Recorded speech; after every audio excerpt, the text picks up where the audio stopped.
Hi YouTubers. In this video, let's take a look at what's inside the Air New Zealand AirPoints welcome pack when you reach gold status.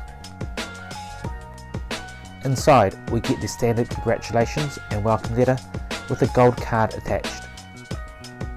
Since Air New Zealand is part of the Star Alliance network, it means I get access to all the Star Alliance lounges instead of just the Air New Zealand ones that you get as a Koru member.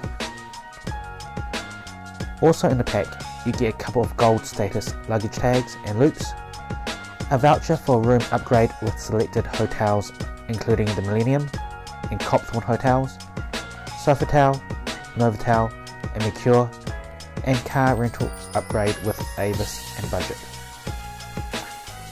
Unfortunately, since Air New Zealand don't have anything similar to Qantas Q tags, all you get is the standard plastic ones. Thanks again for watching.